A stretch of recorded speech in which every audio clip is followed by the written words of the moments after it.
Normalmente, sabe, quando a gente pensa nessa coisa de ler um texto, tem uma expectativa quase inconsciente de precisão mesmo, né? É um negócio meio mecânico.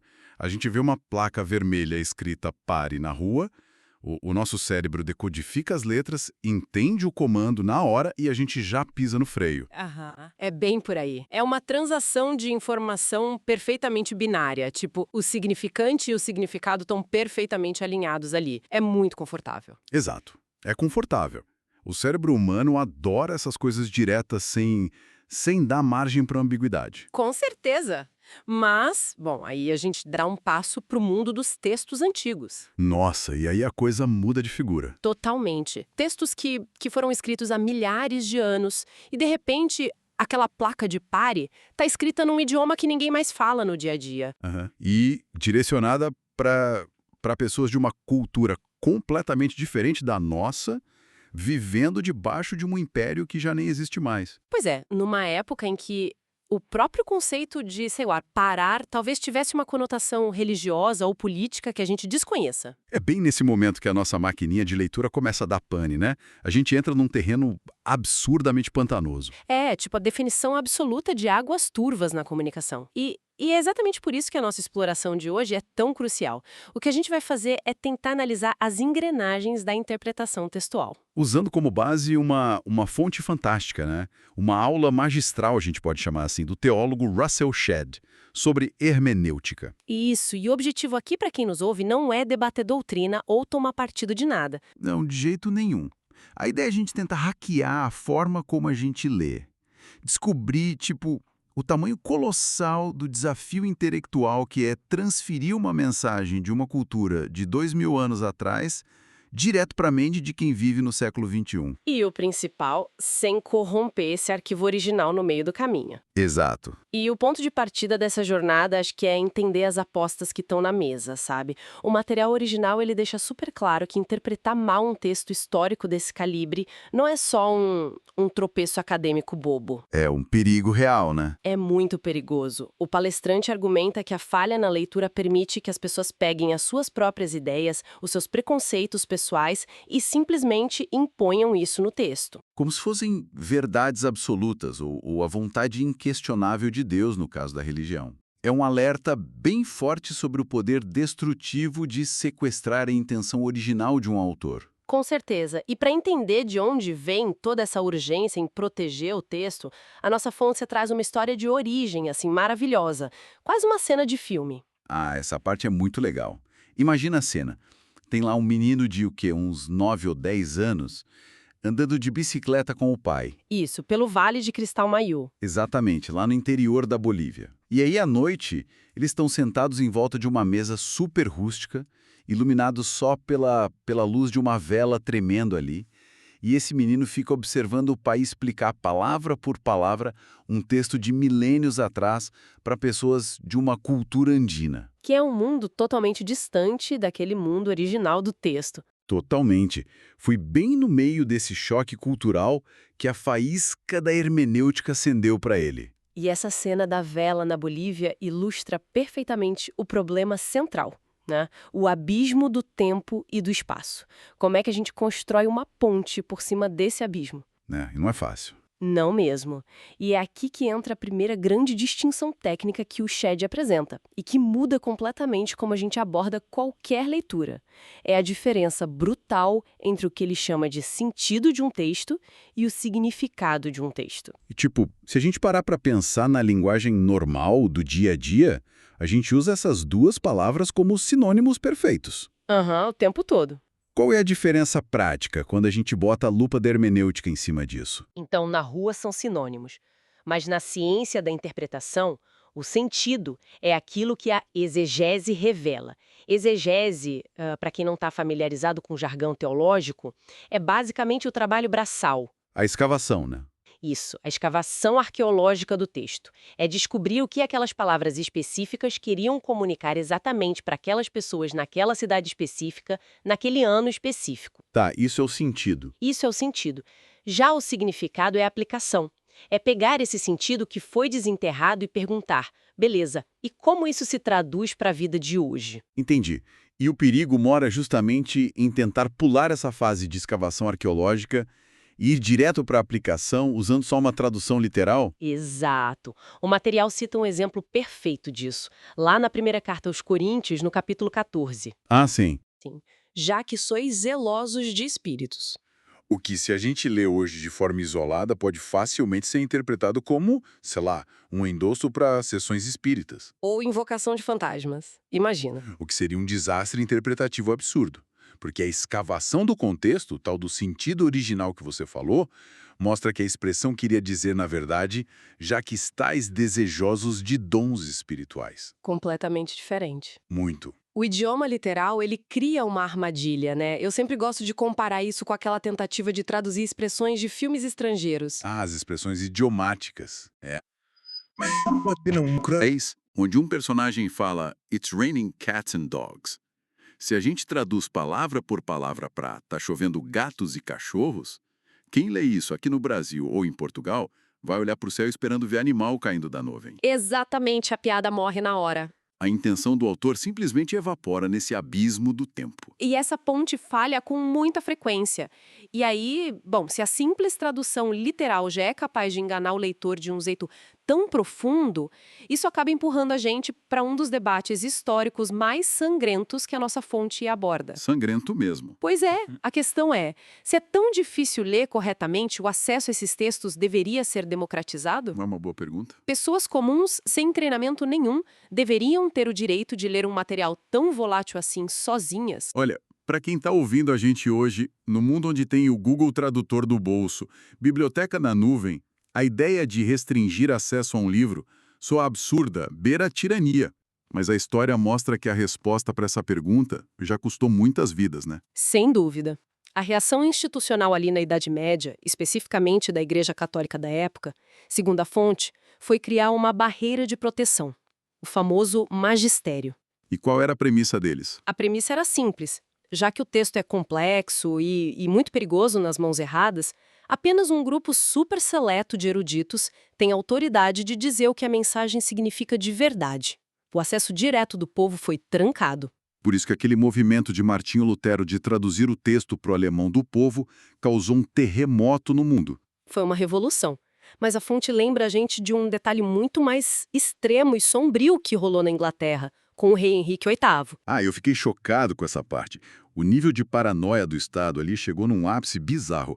O palestrante conta que o rei proibiu explicitamente que as crianças aprendessem algo tão básico quanto a oração do Pai Nosso em inglês. Aham, tinha que ser só em latim. Uma língua que o povão nem entendia. E olha a punição para quem fosse pego desobedecendo e ensinando a oração na língua materna. Fogueira, né? Fogueira. Ser queimado vivo. Nossa, queimar alguém na fogueira por causa de um idioma demonstra um pavor institucional absoluto. Era o medo de que, bom, se você dá a linguagem comum pro povo, cada um vai começar a interpretar o texto do seu jeito.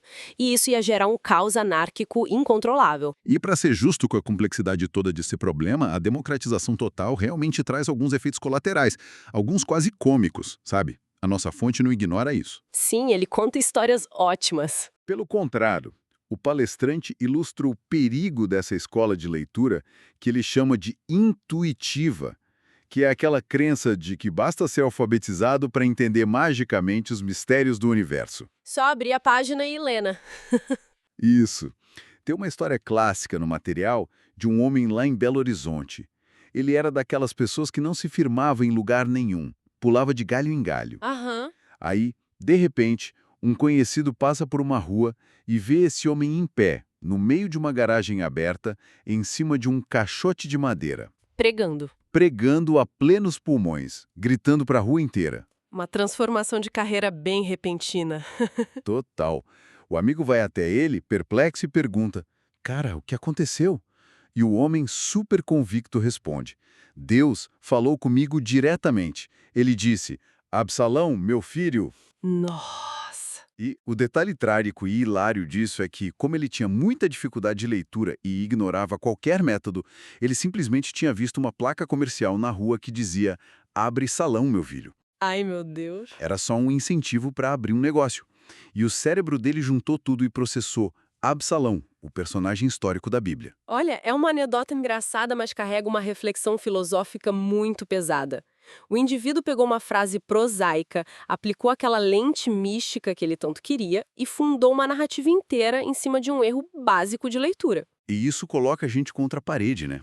Entregar um documento que é universalmente denso para o público geral, sem fornecer junto as ferramentas de interpretação e o contexto, é uma receita inevitável para criar vários absalões e interpretações caóticas, não é? A conclusão lógica é que sim, a liberdade de acesso exige regras de trânsito, senão a gente tem um acidente em cada esquina. E a primeira regra de trânsito que a hermenêutica impõe, segundo a palestra, é o respeito absoluto aos gêneros literários. Ah, isso é fundamental. A gente não lê uma bula de remédio com a mesma atitude mental com que a gente lê um poema romântico, concorda? O cérebro precisa ajustar a engrenagem antes. E num texto gigante e vasto como a Bíblia, esses gêneros estão todos misturados num único volume, fica tudo junto. Exatamente. Quando a poesia antiga afirma que as árvores batem palmas, o leitor que não entende de gênero literário vai imaginar um cenário de fantasia, tipo florestas com mãos literais. O que não faz sentido nenhum. Nenhum. Quando a gente lê os provérbios da sabedoria antiga, por exemplo, e ensina a criança no caminho em que deve andar, a instrução não é uma promessa matemática inquebrável, sabe? Não é um contrato com firma reconhecida de que o filho nunca vai errar na vida. Perfeito é uma observação de sabedoria geral. Então a gente chega no nível de complexidade máximo que o palestrante destaca: a escatologia. Que, vamos combinar, precisa de uma tradução para o português moderno porque ninguém usa essa palavra na fila da padaria. Verdade. Escatologia é, de um jeito bem simples, a literatura focada nas profecias e nos eventos do fim do mundo, do fim dos tempos. O livro do Apocalipse é o maior exemplo disso. E é cheio daquelas imagens malucas, né? Sim, a fonte explica que esse gênero usava uma linguagem intencionalmente cifrada, cheia de monstros, dragões, números malucos, mas não era para ser um roteiro de filme de Hollywood. Era código, então.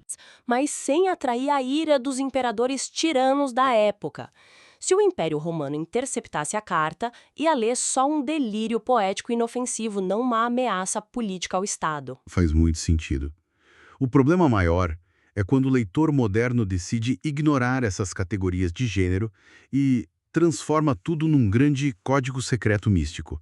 E a fonte traz o exemplo famoso de Santo Agostinho dissecando a parábola do bom samaritano. Ah, essa história é impressionante. É bizarro porque, na narrativa original, as parábolas eram só histórias curtas, contadas ali no dia a dia, com uma moral central bem direta.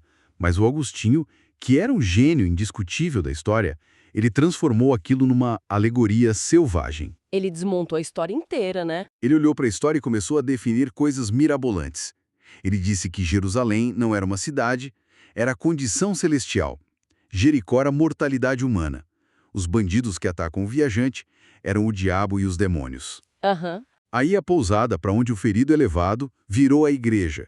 O dono da pousada passou a ser o apóstolo Paulo. E o jumento? Cara, o jumento era a carne de Jesus, nascida da Virgem Maria. Olha, é uma ginástica mental impressionante, de verdade. Mas, segundo a palestra, ilustra perfeitamente o problema da alegorização excessiva. Mas pera, deixa eu fazer o papel de advogado do diabo aqui rapidinho. Tá, manda. Qual é o grande problema nisso? Tipo, por que a gente não pode simplesmente aceitar essa camada de criatividade solta? Tem uma beleza poética inegável em olhar para um texto e encontrar, sei lá, infinitas conexões filosóficas escondidas. Por que a hermenêutica que o Shedd ensina é tão radicalmente contra essa prática? É uma ótima pergunta. O ponto é que, do ponto de vista da leitura séria, o nosso cérebro adora um quebra-cabeça. Nós queremos sentir que descobrimos um conhecimento secreto, tipo um código da Vinci, sabe? Aham, a gente se sente especial. Isso. Mas quando a gente faz o que Agostinho fez, essa beleza poética vem ao custo de destruir a autoridade do autor original. Como assim? Aquele mosaico de significados que o Agostinho criou nunca passou pela mente de quem contou a história do bom samaritano. Quando um leitor impõe essa teia de simbolismos e chama isso de revelação profunda, ele não está mais lendo o texto antigo. Ele está lendo a própria imaginação dele. Ele cria uma espécie de fanfic teológica. Exatamente, uma fanfic. A fonte cita também a história de José no Egito. Sim, a vida dele tem uns paralelos poéticos com a vida de Jesus, mas isso não significa que o relato biográfico do José era um código profético secreto literal. Respeitar o texto, no fundo, significa amarrar as mãos da nossa própria criatividade na hora de ler. E essa ideia de amarrar as mãos da nossa imaginação leva a gente para a próxima armadilha que a fonte discute: o isolamento histórico. Porque, bom, não basta saber se o texto é um poema ou uma lei. É preciso saber quando essa lei foi escrita, porque as regras de sociedade evoluem muito, né? Totalmente. Tem a progressão histórica e cultural. Um texto nunca, jamais existe num vácuo. E a fonte frisa que a própria compreensão da vontade divina ao longo dos séculos documentados passou por grandes atualizações. A gente não pode pegar um fragmento solto do passado e aplicar hoje, ignorando todo o percurso. O material lista vários costumes locais da época que causam uns choques culturais enormes se a gente lê hoje fora de época. Quais ele cita? Ele fala de práticas como a poligamia de reis como Davi e Salomão, lá no Antigo Testamento. Aquilo era tolerado culturalmente na época deles, mas não representava a bússola moral final da narrativa, sabe? Ou detalhes ainda mais específicos, como a instrução numa cidade grega, Coríntio, para que as mulheres não cortassem o cabelo. Ah, essa passagem do cabelo sempre gera confusão. Muita. Se a gente olhar só para as palavras frias, parece uma imposição estética super opressiva. Mas o contexto revela que naquela cidade específica, ter o cabelo cortado era a marca visual registrada das prostitutas cultuais dos templos pagãos. Faz toda a diferença saber disso. Muda tudo. A regra existia para proteger a reputação das mulheres cristãs dentro daquela sociedade específica, e não para criar uma lei universal eterna sobre cortes de cabelo. E o palestrante diz que o mesmo vale para a proibição de tranças com fios de ouro, que era puramente uma reação contra a ostentação de riqueza na época. Não era tipo um ódio por cabelo arrumado. E a consequência de ignorar essa progressão cultural, de tentar viver o passado no presente sem filtro nenhum, é ilustrada na fonte com uma história fantástica. O episódio da banha de porco. Ah, conta essa é muito boa. O palestrante conta sobre um homem que estava viajando de carro em direção a São Paulo. Ele estava com muita fome, exausto, e aí ele para num pequeno restaurante na beira da estrada. Ele pede um prato de arroz, começa a comer, mas logo na segunda garfada ele sente um sabor familiar e percebe que o arroz foi cozido com banha de porco. O que, dependendo de como a pessoa lê certos textos religiosos, é um sinal de alarme vermelho tocando alto. Exatamente. Esse homem, tentando aplicar isoladamente as leis dietéticas super estritas lá do Antigo Testamento, ele cospe a comida de volta no prato, pede a conta, levanta e vai embora. Cuspiu o arroz. Cuspiu. Ele volta para o carro com ainda mais fome e esmagado por uma sensação de culpa moral absurda, totalmente convencido de que tinha cometido um pecado terrível. E qual foi o grande erro dele, segundo a hermenêutica? Não foi falta de sinceridade nem de devoção. O erro foi puramente mecânico. Ele tentou aplicar as regras de um período anterior, ignorando que a lente do Novo Testamento, nas palavras do próprio Jesus, já tinha declarado todos os alimentos purificados. Ele usou a lente errada para ler a realidade dele. É como usar o óculos de outra pessoa. A fonte também menciona um caso mais contemporâneo desse choque de lentes. Tem a história do missionário em Paris. A esposa dele, durante a ceia na igreja, tapou o nariz e se recusou a tocar no vinho. Imagina o climão terrível que isso gerou em Paris. Nossa, muito. Sendo que, numa congregação na Alemanha, por exemplo, o mesmo ato de tomar vinho é visto com total naturalidade pela igreja local. Sabe, a atitude dessa esposa do missionário, ou do homem no restaurante com a banha de porco, me lembra muito o mundo da tecnologia. É. Como assim? Pensa no Antigo Testamento como se fosse o código-fonte original de um software, tipo o sistema operacional versão 1.0. Tô acompanhando. O Novo Testamento seria uma grande atualização de arquitetura, a versão 2.0, que muda radicalmente como tudo funciona por trás das cortinas. Se você tentar rodar uma linha isolada do código antigo hoje, ignorando que a máquina inteira foi atualizada, aquilo vai gerar um glitch, sabe? Um erro fatal no comportamento do sistema. É impossível processar o código velho sem usar os parâmetros da atualização nova. Olha, essa metáfora do software é perfeita para explicar a dependência entre as duas eras do texto. Ficou muito claro. Agora, sabendo de todos esses perigos, o abismo temporal, a barreira do idioma, as armadilhas da imaginação e esses códigos de software desatualizados, A pergunta prática que sobra é: como é que os profissionais, os especialistas nisso, conseguem extrair significado sem quebrar o sistema inteiro? Como eles fazem essa engenharia reversa no dia a dia, né? Isso. O palestrante revela isso contando de um encontro que ele teve na década de 60 com um teólogo inglês muito influente chamado John Stott. Nome de peso. Muito. O Shedd se aproximou do Stott, super impressionado com a profundidade do que ele conseguia apresentar nas palestras, e perguntou qual era o grande segredo. Como é que ele extraía tanta proteína, tanta carne daqueles textos tão antigos? A resposta do Stott não foi nada mística. Foi uma única palavra: E qual foi? trabalho. Trabalho? Só isso. Só isso, trabalho. Sem atalhos, sem revelações intuitivas no meio da rua em cima de caixote. Era uma maratona analítica e estruturada, de sentar a cadeira e estudar. E a fonte detalha a mecânica desse trabalho de extração. O intérprete precisa sentar com o texto e forçar a passagem por 4 filtros, 4 perguntas inescapáveis. Quais são elas? Para a gente tentar aplicar. Vamos lá. Primeiro, o que o texto significa literalmente no seu idioma e contexto original. Segundo, qual era o propósito central do autor ao direcionar aquilo para aquele público específico da época? Tá, e as outras duas? Terceiro, qual é o terreno comum entre a humanidade daquela época e a nossa humanidade hoje? E, por fim, a quarta pergunta. Qual é a ideia central, indiscutível, que sobrevive a todo esse processo de filtragem? Sabe, se a gente aplicar esse método das 4 perguntas do Stotts, aquele exemplo do cabelo das mulheres em Corinto, a engenharia fica óbvia. Vamos testar. Primeira pergunta. O que significa literalmente? Mulheres cobrindo ou não cortando o cabelo? Segunda, qual o propósito original? Não serem confundidas com as prostitutas locais, mantendo o testemunho moral delas intacto na cidade. Perfeito. Terceira, o que a gente tem em comum hoje? Nós ainda vivemos em sociedades com códigos visuais fortíssimos de decência, rebeldia ou ostentação. E a quarta pergunta, que é a ideia central. O decoro e o respeito à cultura local servem para não criar barreiras desnecessárias à mensagem que você quer passar. Dá para perceber a diferença.